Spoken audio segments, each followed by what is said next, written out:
Sarah Martinez had never planned to stay in San Diego longer than a weekend. She was driving cross-country from her hometown in Ohio to start a new job in Portland, Oregon. Her beat-up Honda Civic was packed with everything she owned, which honestly wasn't much after the divorce. At 28, she was starting over completely, leaving behind a failed marriage, a dead-end job, and memories she'd rather forget. The military demonstration at Coronado Beach was supposed to be just a quick stop. She'd seen the signs along the highway advertising the Navy SEAL training exhibition, and something about it called to her. Maybe it was the need to see people who had found their purpose, their strength. Maybe it was just procrastination before facing her uncertain future in Portland. She parked her car among hundreds of others and walked toward the crowd gathering on the beach. The San Diego sun was warm on her face, a welcome change from the gray Ohio winter she'd left behind. Families with children, tourists with cameras, and military families filled the sandy viewing area. Sarah found a spot near the back, not wanting to draw attention to herself. The demonstration began with a thunderous roar of helicopters approaching from the ocean. Sarah watched in amazement as Navy SEALs rappelled from the aircraft into the surf, their movements precise and coordinated. The crowd cheered as the elite warriors emerged from the water, but Sarah found herself studying their faces, their discipline, their obvious sense of purpose. Commander Jake Sullivan stood at the front of his team, addressing the crowd through a microphone. Even from a distance, Sarah could see the authority in his posture, the respect his men showed him. He was tall, probably in his mid-30s, with the kind of confidence that came from years of leading men through impossible situations. His voice carried clearly across the beach as he explained the mission they'd just demonstrated. Sarah pulled her lightweight cardigan closer around her shoulders, not because she was cold, but because she suddenly felt exposed among all these people. She'd been hiding for months, avoiding crowds, avoiding conversations, avoiding anything that might require her to explain her situation. But something about watching these warriors made her feel a spark of something she'd almost forgotten: hope. The crowd began to disperse as the formal demonstration ended, but many people lingered to meet the SEALs and take pictures. Sarah started to turn away, ready to continue her journey north, when she felt someone watching her. She glanced around and caught Commander Sullivan's eyes across the beach. He was looking directly at her with an expression she couldn't quite read. Their eyes met for just a moment before Sarah quickly looked away, her cheeks burning with embarrassment. She didn't belong here among these military families and proud supporters. She was just a broken woman running away from her problems. She hurried toward the parking area, fumbling in her purse for her car keys. "Excuse me, miss." The voice behind her made her freeze. She turned to find Commander Sullivan approaching, his expression serious but not unkind. "I'm sorry to bother you, but I couldn't help but notice your tattoo." Sarah's hand instinctively went to her left shoulder, where a small portion of her tattoo was visible above the neckline of her shirt. It was a military memorial design she'd gotten years ago, something most people wouldn't recognize or understand. She'd forgotten it might be visible in her sleeveless top. "I'm sorry if I shouldn't be here," she said quickly, assuming she'd somehow violated some military protocol. "I was just passing through, and I saw the signs for the demonstration. I didn't mean to." No, you're absolutely welcome here," Commander Sullivan interrupted gently. "That's not what I meant at all. It's just that your tattoo, it's a Gold Star memorial design, isn't it?" Sarah's breath caught in her throat. Very few people would recognize the specific symbols and their meaning. A Gold Star tattoo was something family members got to honor fallen service members. The fact that he knew what it was meant, he understood the significance, the loss it represented. She nodded slowly, unable to speak for a moment. The tattoo honored her brother Danny, who had been killed in Afghanistan 3 years ago. It was one of the reasons her marriage had fallen apart. Her ex-husband had never understood her grief, had grown tired of what he called her obsession with honoring her brother's memory. "Who did you lose?" Commander Sullivan asked quietly, his voice carrying the weight of someone who had asked that question many times before, who had delivered too many similar notifications to families. "My brother," Sarah managed to say. "Staff Sergeant Daniel Martinez. He was with the 82nd Airborne. IED explosion outside Kandahar." Commander Sullivan was quiet for a moment, and Sarah could see genuine pain cross his features. "I'm sorry for your loss. Danny Martinez. I remember reading about that incident in the reports. He saved 3 of his squad members before he was killed, yes. Sarah finished the sentence he couldn't. She'd heard the story from Danny's commanding officer, how her brother had spotted the IED and pushed his men to safety, knowing he wouldn't make it himself. It was exactly the kind of heroic, selfless thing Danny would do. The beach around them was still busy with families and tourists, but in that moment, it felt like they were in their own private space. Commander Sullivan seemed to understand the weight of what her tattoo meant, the depth of loss it represented. "Are you visiting family here in San Diego?" he asked. "No, I'm just passing through. Driving to Oregon for a new job." Sarah surprised herself by being honest. Something about this man made her want to tell the truth instead of creating polite small talk. "That's a long drive from. Where are you coming from?" "Ohio. I needed a fresh start somewhere far away from everything." Again, more honesty than she'd intended to share with a stranger. Commander Sullivan studied her face carefully, and Sarah had the uncomfortable feeling that he could see right through her careful composure to the pain and uncertainty underneath. These military leaders were trained to read people, to assess situations quickly and accurately. "Would you like to meet some of my team?" he asked suddenly. "A few of them served in Afghanistan around the same time as your brother. They might have some stories, or at least an understanding of what he went through." Sarah's first instinct was to decline politely and escape to her car. She'd spent months avoiding exactly these kinds of conversations, these reminders of Danny and what she'd lost. But something in Commander Sullivan's eyes, a combination of respect and genuine concern, made her pause. "I don't want to impose on their time," she said hesitantly. "You wouldn't be imposing. These men understand loss in ways most people don't. They also understand the importance of honoring those we've lost." He gestured toward a group of SEALs who were still talking with civilians near the demonstration area. "Besides, they could probably use the reminder that their work means something to families like yours." Sarah looked toward the group of warriors, all of them radiating the same confidence and purpose she'd seen in their commander.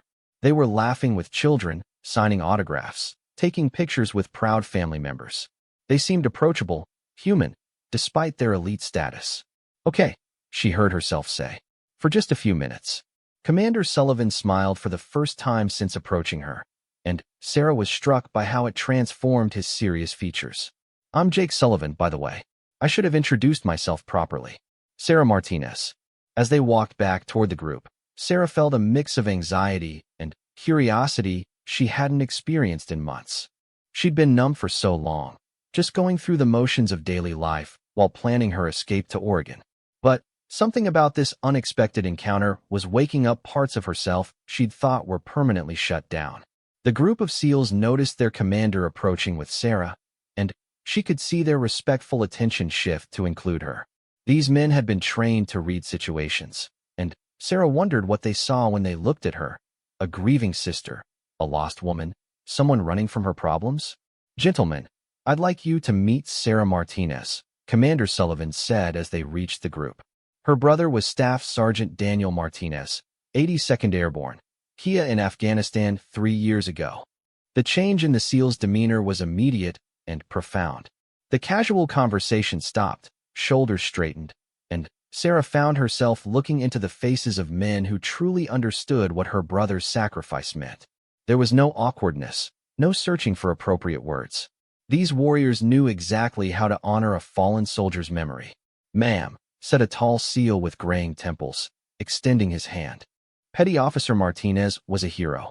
His actions saved lives, and we don't forget that. Sarah was surprised that he knew about Danny's final heroic act, but she realized that in the military community, especially among special forces, stories of valor traveled quickly and were remembered with reverence. One by one, the other SEALs introduced themselves, each offering their condolences and respect for Danny's service. Sarah found herself surrounded by men who spoke her brother's language, who understood the dedication and sacrifice that military service required. "Your brother and soldiers like him are the reason we can do what we do," said another SEAL, younger but with the same serious intensity. "The conventional forces, the ground troops, they're the backbone of every operation. Special forces get a lot of attention, but We know we couldn't accomplish anything without soldiers like Staff Sergeant Martinez. For the first time in months, Sarah felt like she could breathe properly. These men didn't treat her like a victim or someone to be pitied. They honored Danny's memory with genuine respect and understanding, speaking about his sacrifice in terms that made sense to her. Commander Sullivan watched the interaction carefully, and Sarah could feel his attention even while talking with his team. There was something about his presence that made her feel both nervous and strangely comforted. He had an authority that wasn't intimidating, a strength that felt protective rather than threatening. As the conversation continued, Sarah found herself sharing stories about Danny that she hadn't talked about since his funeral. She told them about his decision to enlist, his training, his letters home from Afghanistan. The SEALs listened with genuine interest, asking questions that showed they understood the military experience from a personal perspective. He sounds like he was exactly the kind of soldier we all hoped to serve alongside, Commander Sullivan said quietly. The kind of man who made everyone around him better. Sarah nodded, feeling tears threaten for the first time in months. But they weren't the bitter, angry tears she'd cried alone in her apartment. These felt different, cleaner somehow, like the grief was finally finding a proper outlet. The sun was beginning to set over the Pacific, painting the sky in brilliant oranges and purples. The crowd on the beach had thinned considerably, and Sarah realized she'd been talking with these men for over an hour. She should get back on the road, find a motel for the night, continue her journey to Oregon and her new life. But for the first time since leaving Ohio, she wasn't eager to keep running. I should probably get going, she said reluctantly. I still have a long drive ahead of me. Where exactly are you headed in Oregon? Commander Sullivan asked. Portland. I got a job with a nonprofit that helps veterans transition to civilian life. Ironically, I guess. She hadn't realized the irony until she said it out loud. Here she was, running away from her own problems, while planning to help other people deal with theirs. That's important work, one of the SEALs said. Transition can be harder than combat sometimes. I hope I'll be good at it. I honestly don't know if I'm qualified to help anyone right now. Commander Sullivan was quiet for a moment, studying her face again with that penetrating gaze. Sometimes the people who have been through the hardest battles are exactly the ones who can help others fight theirs. Sarah met his eyes and felt something shift inside her, a small crack in the wall she'd built around her heart. This man seemed to see something in her that she'd forgotten existed. Strength, purpose, the ability to heal and help others. Would you? Commander Sullivan started, then stopped himself, as if reconsidering his words. Would you be interested in having dinner tonight? There's a place near the base that serves good food, and I'd like to hear more about the work you'll be doing in Portland. If you're not too tired from driving. Sarah's immediate instinct was to decline, to maintain the safe distance she'd kept from everyone for months. But something about the way he asked, respectful but genuinely interested, made her pause. When was the last time someone had wanted to know about her work, her goals, her life beyond her grief? I should keep driving, she said, but without much conviction. Oregon will still be there tomorrow, said one of the other SEALs with a grin. And Commander Sullivan knows all the best places to eat around here.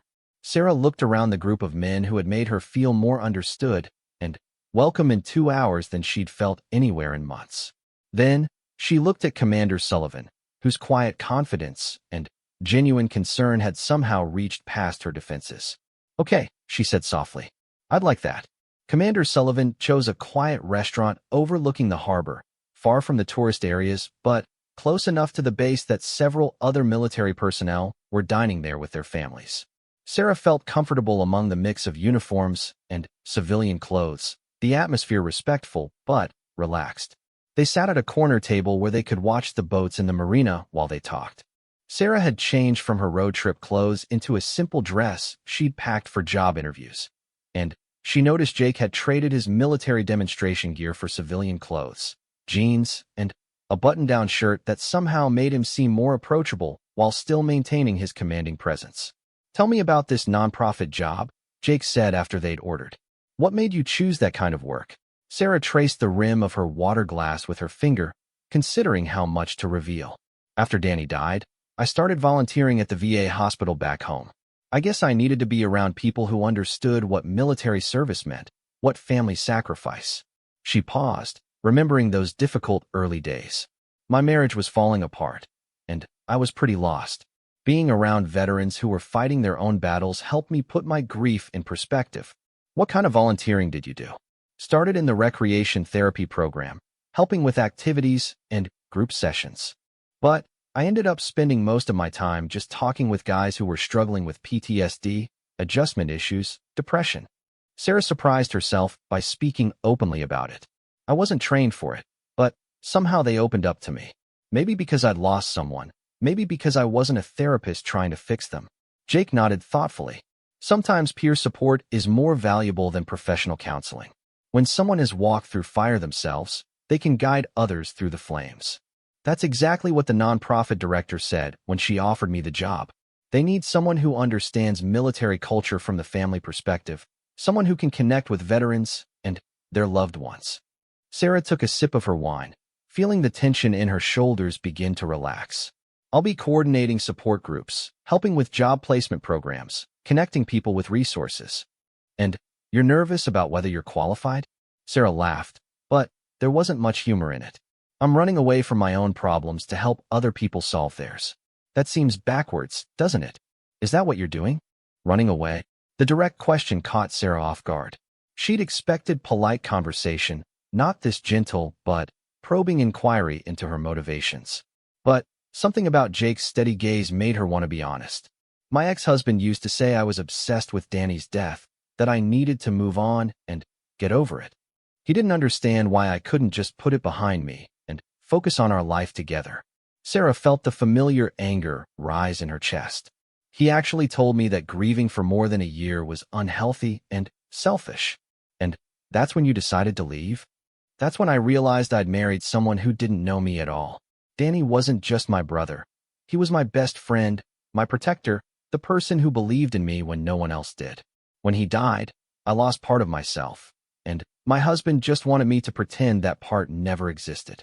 Jake was quiet for a moment, and Sarah worried she'd shared too much, revealed too much pain to someone she barely knew.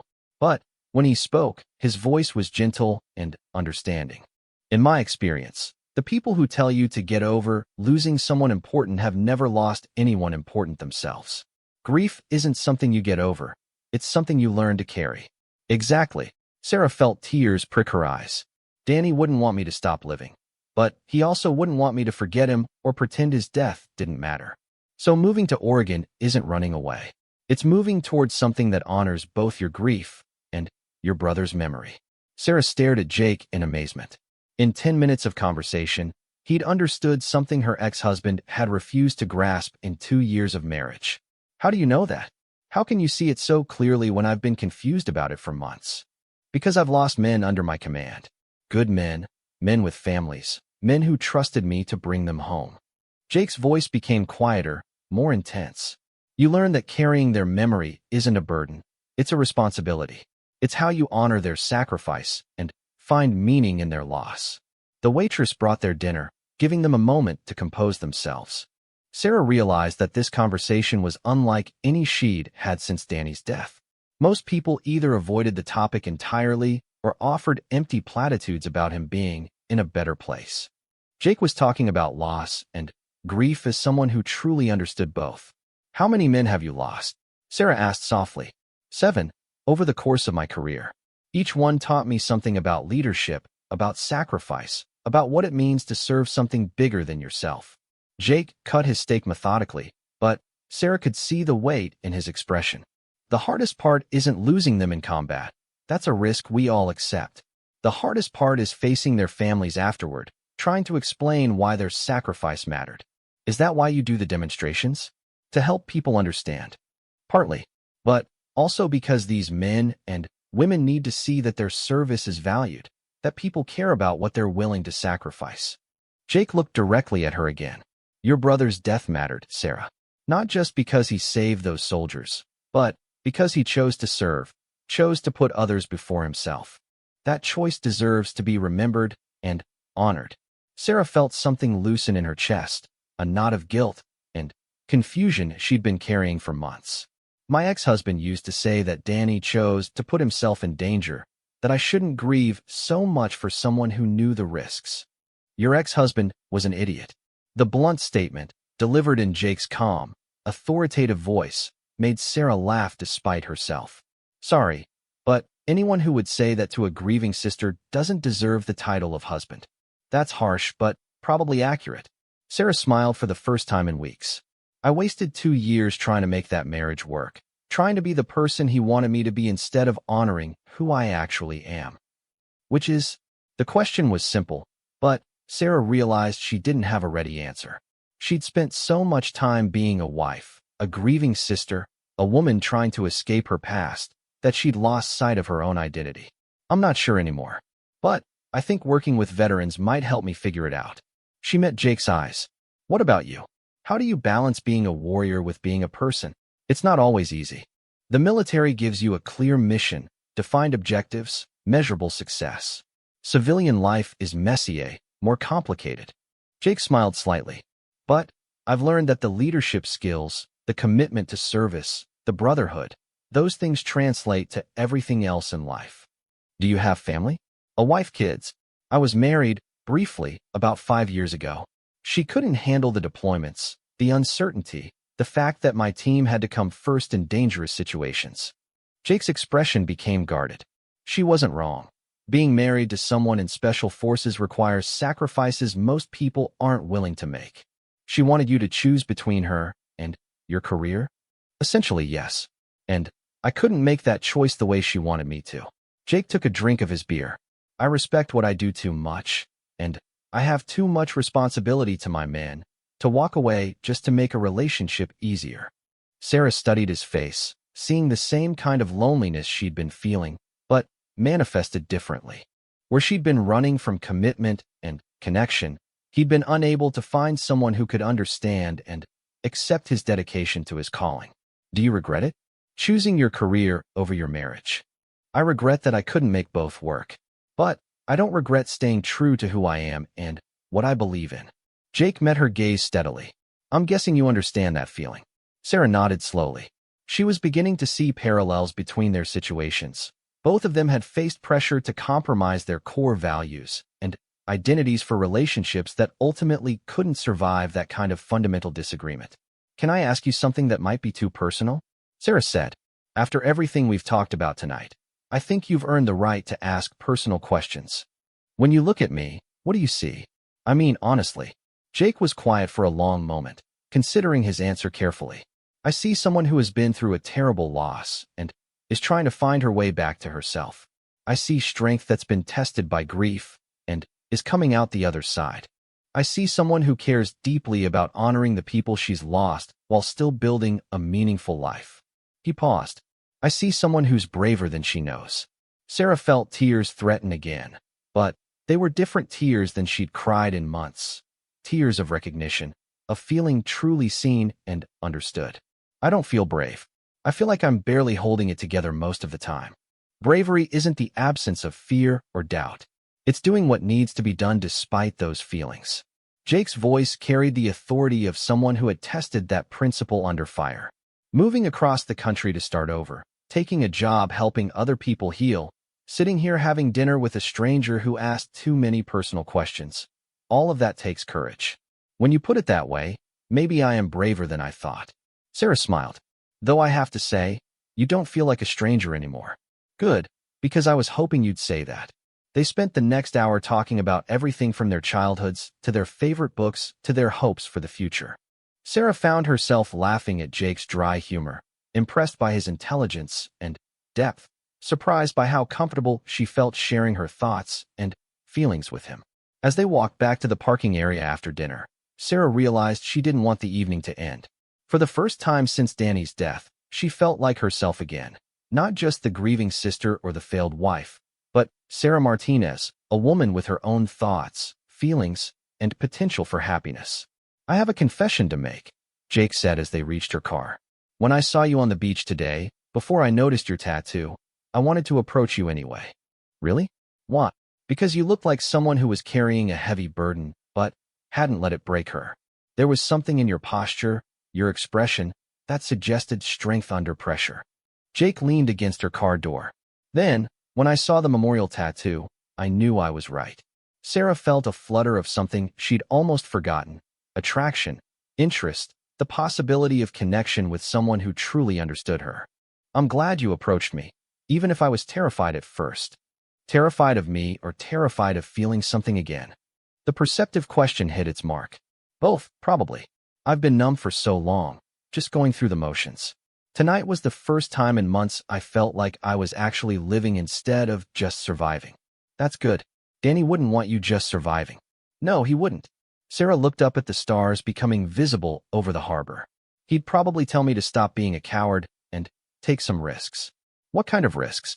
Sarah turned to face Jake fully, seeing something in his expression that made her heart beat faster. The attraction was clearly mutual. The connection they'd felt over dinner was real. But she was also acutely aware that she was leaving for Oregon tomorrow.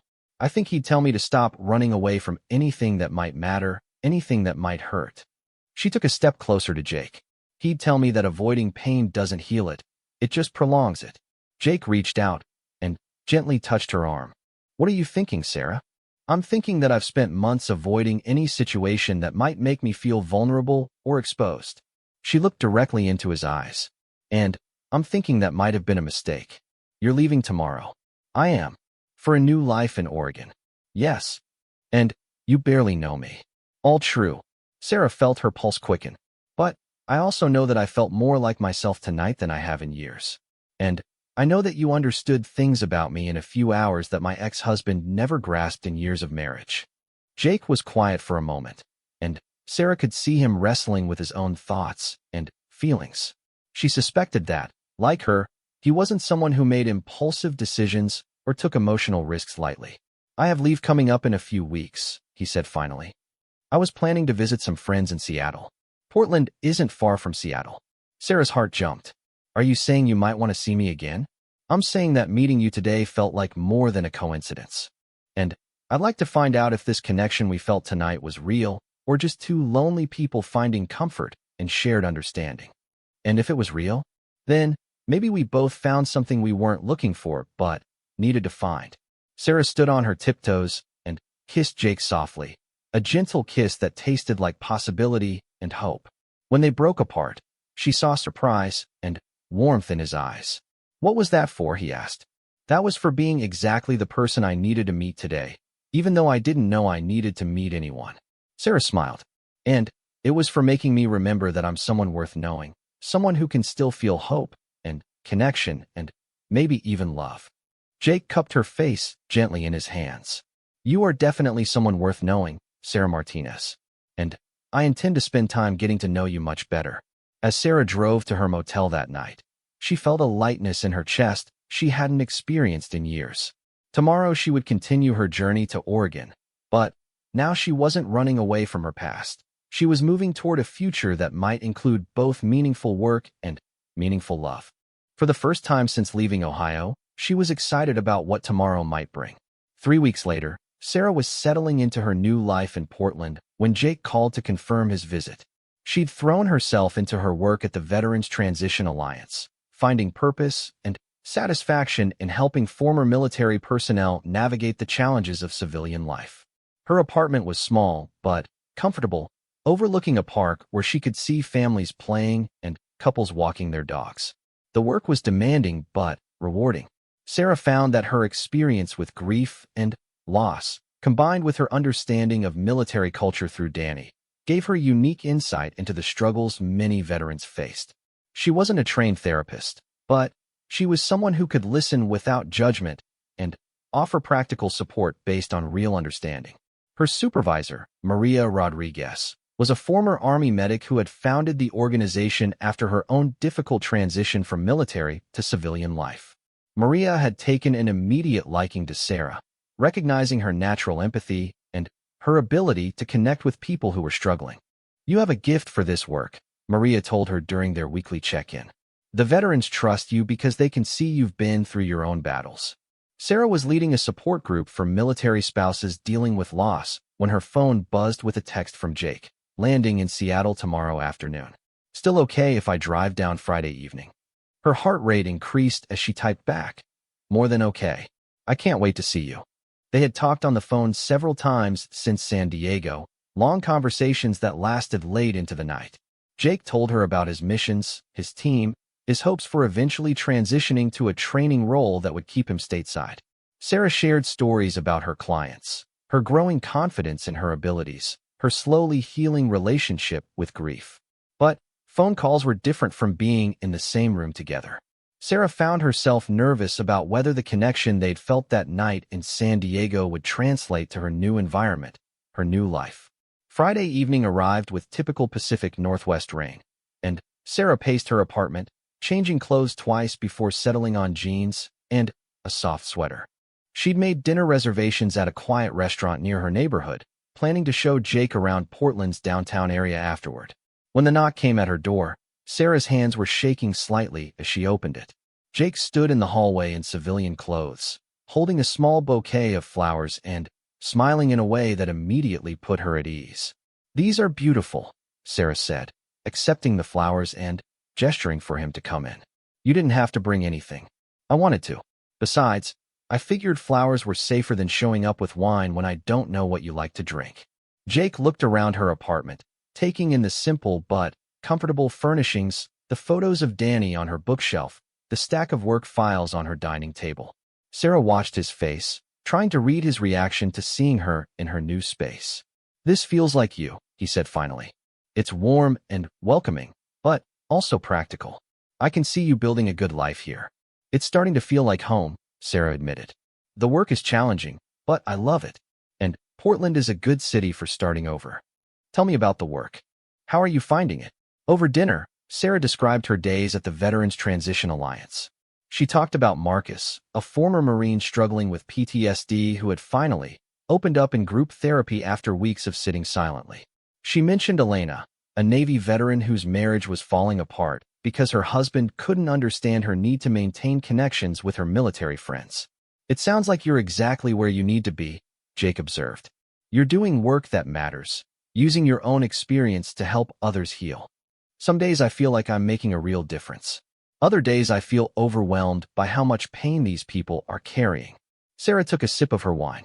"But even on the hard days, it feels meaningful in a way my old job never did." "What was your old job?" "Administrative work at an insurance company. Safe, boring, completely removed from anything that mattered to me." Sarah laughed. "I spent 8 hours a day processing claims and filing paperwork, then went home to a husband who thought my volunteer work at the VA was a waste of time. And now I spend my days helping people who understand sacrifice and service, trying to support them as they build new lives. It's harder, but infinitely more rewarding." After dinner, they walked through downtown Portland despite the light rain. Jake had brought an umbrella, and they stayed close together as Sarah pointed out landmarks and shared stories about her new city. The conversation flowed as easily as it had in San Diego, but now there was an added layer of intimacy, of two people who had been thinking about each other for weeks. "Can I ask you something that's been on my mind?" Sarah said as they stopped to look at the Willamette River. "Of course. What do you tell yourself about me? I mean, we live in different states. We have demanding careers. We've only spent one full evening together. Most people would say this is crazy." Jake turned to face her fully, his expression serious in the glow from the streetlights. "I tell myself that I'm 34 years old. I've been to war multiple times, and I know the difference between something temporary and something worth pursuing." "And this is worth pursuing?" "Sarah, I haven't been able to stop thinking about you since that night in San Diego. Not just because you're beautiful, though you are. Not just because we had good conversation, though we did." Jake paused, choosing his words carefully. "I can't stop thinking about you because being with you feels like coming home to a place I didn't know I was looking for." Sarah felt her breath catch. "Jake, I know it's complicated. I know long-distance relationships are hard, especially with military deployments. But I also know that what I felt with you was different from anything I've experienced before." Sarah stepped closer to him under the umbrella, close enough to see the sincerity in his eyes, to feel the warmth radiating from his body. "I've been thinking about you constantly too. At work, at night, when I'm walking through the park near my apartment. I keep imagining what it would be like if you were here, what we might do together, how it would feel to build something real with someone who actually understands me. What would that look like? Building something real? I don't know exactly. But I know it would start with honesty about what we both want and what we're willing to sacrifice to get it. Sarah looked directly into his eyes. I want to try this, Jake. Whatever this turns out to be. Jake cupped her face in his hands, just as he had in San Diego, and kissed her softly. But this kiss was different from their first one, deeper, more certain, carrying the weight of 3 weeks of anticipation and the promise of possibility. When they broke apart, Sarah felt dizzy with emotion and desire. Do you want to come back to my apartment? She asked quietly. Are you sure? I'm sure that I want to find out if this feeling between us is as real as I think it is. I'm sure that I trust you in a way I haven't trusted anyone in years. Sarah smiled. And I'm sure that if we don't explore this connection, I'll regret it for the rest of my life. Back at her apartment, they talked until nearly dawn. They shared stories about their childhoods, their fears, their dreams for the future. Jake told Sarah about the men he'd lost, describing each one and how their deaths had shaped his leadership style. Sarah talked about Danny not just as a fallen soldier, but as her big brother who had taught her to ride a bike, who had scared away her high school boyfriends, who had called her every week while deployed. They made love with a tenderness and intensity that surprised them both. It wasn't just physical attraction, though the chemistry between them was undeniable. It was the intimacy of two people who recognized something essential in each other, who felt safe enough to be vulnerable and honest about their needs and desires. Afterward, as they lay tangled together in Sarah's bed, Jake traced the outline of her memorial tattoo with gentle fingers. Tell me about getting this done, he said softly. I got it 6 months after Danny died. My husband was furious. He said it was morbid and unhealthy. But I needed something permanent, something that would always remind me of who Danny was and what he meant to me. Sarah turned to face Jake. Getting the tattoo was the first time I stood up for what I needed instead of trying to please everyone else. It's beautiful. The design, the symbolism, what it represents. Most people don't even notice it, or if they do, they don't know what it means. I'm not most people. No, you're definitely not. Sarah smiled. You're someone who sees things other people miss, who understands what matters and why. They talked about the practical aspects of maintaining a long-distance relationship. Jake's deployment schedule, Sarah's commitment to her work, the logistics of visits, and communication. It wouldn't be easy, but both of them had experience with difficult situations requiring dedication and sacrifice. I have a confession, Jake said as the sun began to filter through Sarah's curtains. I've already looked into flights from San Diego to Portland. There are direct flights, reasonable fares, travel time under 3 hours. You've been planning more visits? I've been hoping for more visits. Hoping that tonight would go well enough that you'd want to see me again. Sarah kissed him softly. I definitely want to see you again. As often as we can manage. What about you coming to San Diego? I could show you around the base, introduce you to more of my team, take you to some of the places that are important to me. I'd love that. I have vacation time saved up, and Maria is flexible about schedules as long as the work gets done. They spent Saturday exploring Portland together, visiting the farmer's market, walking through Powell's books, hiking in Forest Park. Jake was easy to be with, genuinely interested in Sarah's new city and the life she was building there. He asked thoughtful questions about her work, her goals, her adjustment to Pacific Northwest living. Sarah found herself seeing Portland through Jake's eyes, appreciating aspects of the city she'd taken for granted. His military training made him observant about details, but his natural curiosity and intelligence helped him understand the culture and character of the place quickly. I can see why you like it here, Jake said as they sat in a coffee shop in Sarah's neighborhood. It's got character without being pretentious, natural beauty without being touristy. It feels like a place where you can build a real life. Is that something you think about? Building a real life somewhere besides San Diego? Jake was quiet for a moment, stirring his coffee thoughtfully. I've got about 5 more years before I need to make some decisions about my career. I love what I do, but I also know that special operations is a young man's game. Eventually, I'll need to transition to training, maybe teaching, possibly even civilian work. And you'd be open to doing that somewhere other than California? For the right reasons, yes. For the right person, definitely. Sarah felt her heart jump at the implication.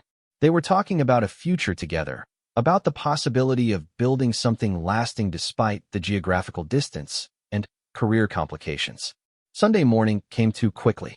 Jake's flight back to San Diego was in the early afternoon, and they both felt the weight of impending separation. But, unlike the sadness that had characterized most of Sarah's recent goodbyes, this parting carried the promise of reunion. "When can I see you again?" Jake asked as they stood in her apartment, his duffel bag packed and ready. "My birthday is next month, October 15th. I was planning to spend it alone, maybe take a quiet day off work." Sarah looked at him hopefully. "Unless you had other ideas. I have leave scheduled for that weekend. I was planning to visit my parents in Colorado, but I think they'd understand if I postponed that trip. You'd spend your leave with me instead of your family?" "Sarah, you're becoming family to me. If you'll have me, I want to spend your birthday helping you celebrate the amazing woman you've become." Standing in her doorway, watching Jake drive away, Sarah felt a complex mix of emotions. Sadness at his departure, but also excitement about their developing relationship. Uncertainty about the future, but also confidence that whatever challenges they faced, they would face them together. For the first time since Danny's death, Sarah was building something positive from her experience with loss. Her work with veterans was meaningful and rewarding. Her relationship with Jake was based on mutual understanding, respect, and genuine affection. Her new life in Portland was becoming exactly what she had hoped for when she left Ohio. That evening, Sarah called her mother for the first time in weeks. "You sound different, honey," her mother said immediately. "Happier. More like yourself." "I am happier, Mom. The work here is exactly what I was meant to do, and I've met someone who—" Sarah paused, trying to find the right words. "I've met someone who understands me in ways I didn't think were possible." "Tell me about him." As Sarah described Jake, their meeting, their weekend together, she realized that she was talking about him the way she used to talk about Danny, with pride, affection, and deep respect. It felt right to care about someone that much again, to have someone in her life who inspired those feelings. "He sounds wonderful, Sarah. And he sounds like someone Danny would have approved of." "I think he would have, Mom. I think Danny would have liked knowing that I found someone who honors his memory while also helping me build a future." After hanging up with her mother, Sarah sat in her living room looking at the photos of Danny on her bookshelf. For months after his death, looking at those pictures had brought only pain and longing. Tonight, they brought gratitude for the brother who had shaped her into someone capable of love, service, and resilience. "Thank you, Danny," she whispered, "for teaching me to be strong enough to love someone like Jake, and brave enough to let him love me back." 6 months later, Sarah stood in the departure lounge at Portland International Airport, her hands shaking slightly as she gripped her boarding pass to San Diego. Jake had invited her to attend a special ceremony honoring fallen service members, and he wanted her to meet his parents who were visiting from Colorado for the event. The relationship had deepened steadily over the months of phone calls, text messages, and weekend visits. They had navigated Jake's deployment to Eastern Europe, maintained their connection during Sarah's intensive training program for grief counseling certification, and supported each other through the daily challenges of their demanding careers. But meeting his parents felt like a significant step, an acknowledgement that their relationship was moving beyond the early stages of exploration into something more permanent and serious. Sarah had thrown herself into her work with even more dedication since beginning her relationship with Jake. Her supervisor Maria had noticed the positive change in her approach and effectiveness with clients. "Whatever's happening in your personal life, it's making you a better counselor," Maria observed during their monthly review. "You seem more grounded, more confident in your ability to help others heal." "I think I'm finally healing myself," Sarah had replied. "Having someone who understands my grief and supports my growth has made all the difference." The flight to San Diego felt shorter than usual, and before Sarah knew it, she was walking through the familiar airport toward the baggage claim where Jake would be waiting. She spotted him immediately, standing in his dress uniform, looking every inch the decorated SEAL commander. But when he saw her, his serious military bearing melted into the warm smile she had come to love. "You look beautiful," he said, pulling her into his arms for a kiss that made several passers-by smile approvingly. "You look pretty amazing yourself, Commander Sullivan. Very official and intimidating. The uniform is for the ceremony tonight. I wanted to look worthy of the woman I'm introducing to my parents." "Speaking of your parents, how much have you told them about me?" Jake took her hand as they walked toward baggage claim. I told them that I met someone extraordinary, someone who lost her brother in service to our country, someone who has dedicated her life to helping veterans and their families heal and rebuild. He squeezed her hand gently. I told them that I'm in love with you, and I'm hoping they'll understand why. Sarah stopped walking, pulling Jake to face her. You love me. I've been in love with you since that second weekend in Portland, when you told me about your client Marcus finally, smiling for the first time in months. Jake's expression was completely serious. I realized that watching you help other people heal was making me want to be the best version of myself, not just as a soldier, but as a man. Jake, I love you too. I have for weeks, but I was afraid to say it first. Why afraid? Because loving you means hoping for a future together, and I've been hurt by hoping for things that didn't work out. Sarah touched his chest, feeling his heartbeat under the military decorations. But I'm tired of being afraid of hope. You've taught me that some things are worth the risk of being hurt. They kissed again, longer this time, oblivious to the bustling airport around them. When they broke apart, both were smiling with the kind of happiness that comes from sharing something precious and long-awaited. Jake's parents, Robert and Linda Sullivan, were waiting at his apartment when they arrived. Sarah had been nervous about meeting them, but they welcomed her with the kind of warmth that suggested Jake had described her very positively in their previous conversations. So you're the young woman who has our son calling home twice a week instead of twice a month, Linda said, embracing Sarah warmly. He hasn't been this happy since his promotion to commander. Robert Sullivan was a retired Air Force colonel, and Sarah could see where Jake had gotten his military bearing and sense of duty. But there was also kindness in his eyes and genuine interest as he asked about her work with veterans. Jake tells us you're doing important work in Portland, helping military families transition to civilian life, Robert said as they sat down for drinks before the ceremony. I try to be. It's challenging work, but incredibly rewarding. Many of the people I work with are dealing with invisible wounds, PTSD, survivor's guilt, identity issues after leaving military service. Sarah glanced at Jake, who nodded encouragingly. My own experience losing my brother has given me insight into military culture and the unique challenges military families face. Losing a sibling in service is one of the hardest things a family can endure, Linda said softly. How has your grief journey influenced your ability to help others? Sarah was touched by the thoughtful question. These people clearly understood something about loss and healing, probably through their own military connections and Jake's career. It taught me that grief isn't something you get over. It's something you learn to carry with honor and purpose. My brother Danny wouldn't want his death to define my life, but he also wouldn't want me to pretend it didn't change me forever. Sarah looked at Jake, drawing strength from his supportive expression. Working with veterans and their families has helped me find meaning in Danny's sacrifice and purpose in my own healing journey. Jake tells us you're considering additional training in trauma counseling, Robert observed. Yes, I'm applying for a certification program in military trauma therapy. It's a 2-year program that would allow me to work with veterans dealing with severe PTSD and other combat-related psychological injuries. That's a significant commitment, Linda noted. It is. But I've found my calling in this work, and I want to be as effective as possible in helping people heal. The conversation continued over dinner, ranging from Sarah's career goals to Jake's future plans for transitioning out of active combat operations. Sarah was impressed by how naturally his parents included her in discussions about Jake's future, as if they already considered her a permanent part of his life. The memorial ceremony that evening was held at the Naval Special Warfare Center, with hundreds of people gathering to honor service members who had made the ultimate sacrifice. Sarah wore a simple black dress and the pendant necklace Jake had given her for her birthday, engraved with Danny's name and dates of service. Jake stood with his team during the formal presentations, and Sarah felt intense pride watching him represent his fallen comrades with such dignity and respect.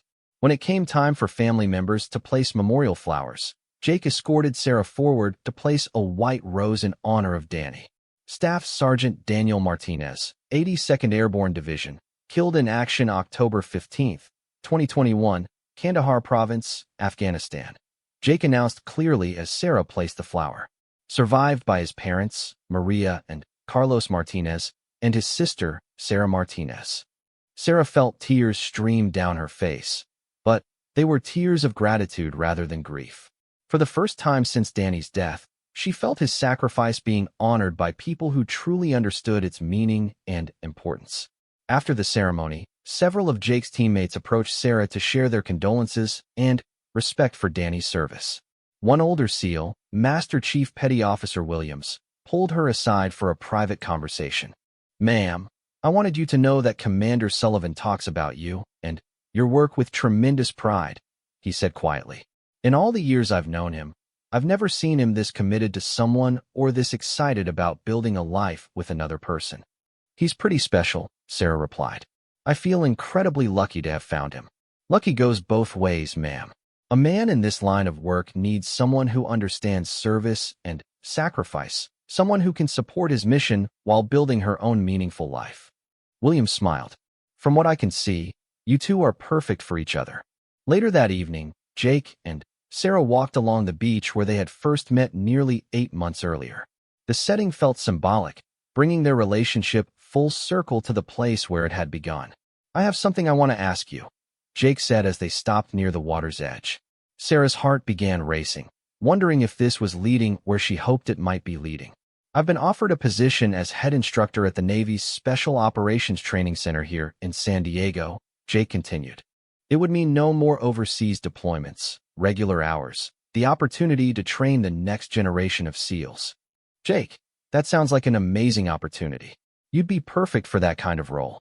It would also mean I could offer you something I haven't been able to offer before: stability, consistency, the kind of partnership where we could actually build a life together in the same city." Sarah stared at him, trying to process what he was saying. "Are you asking me to move to San Diego?" "I'm asking you to marry me and build a life with me wherever that makes the most sense for both our careers." Jake pulled a small velvet box from his pocket and dropped to one knee in the sand. "Sarah Martinez, I love your strength, your compassion, your dedication to helping others heal. I love the way you honor your brother's memory while building your own legacy of service. Will you marry me?" Sarah looked down at Jake kneeling in the sand. The ring box opened to reveal a beautiful solitaire diamond that caught the moonlight perfectly. Behind him, the waves crashed against the shore where they had first connected over shared understanding of loss and sacrifice. "Yes," she said through her tears. "Yes, I'll marry you, Jake Sullivan." He slipped the ring onto her finger and stood to kiss her, both of them laughing and crying at the same time. When they broke apart, Sarah looked at the ring sparkling on her hand. "It's beautiful. But, Jake, what about my work in Portland? The Veterans Transition Alliance, my clients, the certification program I applied for." "Maria Rodriguez called me last week," Jake said with a grin. "What? How do you know Maria?" "I may have reached out to her to discuss opportunities for expanding the Veterans Transition Alliance to other cities, specifically San Diego." Jake pulled Sarah closer. "It turns out there's significant need for the kind of program you've been developing, and she's been looking for the right person to head up a West Coast expansion." Sarah stared at him in amazement. "You've been planning this for weeks." "Months, actually. I wanted to make sure I could offer you not just my love, but also the opportunity to continue the work that's so important to you." Jake touched her face gently. "I would never ask you to choose between your career and our relationship. I want to support both. So I could continue doing veterans trauma counseling here in San Diego. You could head up the entire West Coast program, develop new protocols, train other counselors, maybe even teach at the university level. Maria thinks you're ready for that kind of leadership role." Sarah felt overwhelmed by the possibilities opening up before her. Marriage to a man she loved deeply, meaningful work that could reach even more people, the chance to honor Danny's memory on a larger scale while building her own legacy of service. When would all this happen? "The instructor position starts in 6 months. Maria said she could have the San Diego office operational within a year if she had the right person to run it." Jake smiled. "As for our wedding, that's entirely up to you. Tomorrow, next month, next year. I'll wait as long as you need to feel ready." "I don't need to wait," Sarah said immediately. "I've been ready since that first night when you understood what my tattoo meant and why it mattered to me." They spent the rest of the evening making plans, dreaming about their future together, marveling at how much their lives had changed since that chance encounter on the beach. Sarah called her parents from Jake's apartment, and her mother cried with happiness when Sarah described the proposal and her plans to move to San Diego. "Danny would be so proud of you, sweetheart," her mother said through her tears. "He'd love knowing that you found someone who honors his memory and supports your dreams. I think he'd like Jake, Mom. They have the same values, the same commitment to serving something bigger than themselves. And Jake makes you happy in a way I haven't heard since before we lost Danny. He makes me feel like myself again, but better. Like I'm becoming the person Danny always believed I could be." 6 months later, Sarah and Jake were married in a small ceremony at the Naval Special Warfare Center, with Jake's SEAL teammates serving as groomsmen and Sarah's clients from Portland attending as honored guests. Maria Rodriguez officiated the ceremony, having become ordained online specifically for the occasion. Sarah wore her mother's wedding dress, altered to accommodate her memorial tattoo, which she displayed proudly. Instead of traditional wedding vows, she and Jake exchanged promises to honor their commitment to service, to support each other's calling to help others, and to build a marriage that would make their fallen comrades proud. "I promise to love you with the same dedication you show to your mission," Sarah said, looking into Jake's eyes. "I promise to be your partner in service, your supporter in times of difficulty, and your celebration when we succeed in helping others heal. I promise to honor the love you had for your brother by loving you with that same fierce protection and loyalty," Jake replied. "I promise to support your calling to heal others, to be worthy of the trust you're placing in me, and to build a life with you that serves something greater than ourselves." During the reception, Master Chief Williams gave a toast that brought tears to many eyes. To Commander Sullivan and Dr. Martinez Sullivan, "May your marriage be a beacon of hope for military families everywhere, proving that love and service can flourish together when two people are committed to honoring both." Sarah's new hyphenated name reflected her decision to honor both her family heritage and her new life with Jake. Dr. Sarah Martinez Sullivan, Director of West Coast Operations for the Veterans Transition Alliance, had a ring to it that made her proud. 1 year later, Sarah stood in her new office overlooking San Diego Bay, reviewing the statistics from their first year of operation. The West Coast program had served over 200 veterans and their families, with a success rate that exceeded even Maria's optimistic projections. Jake knocked on her office door, still in his instructor uniform from the day's training sessions. "How did the board meeting go?" "They approved funding for the expansion to Los Angeles and Seattle," Sarah said, grinning as she moved into his arms. "We'll be able to help twice as many families next year." "I'm so proud of you," Jake said, kissing her softly. "You've built something incredible here." "We've built something incredible," Sarah corrected. "Your connections in the military community, your understanding of what veterans need, your support, none of this would have been possible without you." They walked home together along the harbor, past the beach where they had first met, now a place they visited regularly to remember how far they had come. Sarah's memorial tattoo had been joined by a new one on her other shoulder, the SEAL trident surrounded by the names of Jake's fallen teammates, a symbol of how their individual losses had become shared honors. "Do you ever wonder what would have happened if I hadn't stopped at that demonstration?" Sarah asked as they watched the sunset paint the sky in brilliant colors. "I try not to think about that," Jake replied. "But I do think about how many lives you've changed because you were brave enough to stop running and start building something meaningful. We were both running, in our own ways. You from emotional commitment, me from hope and healing.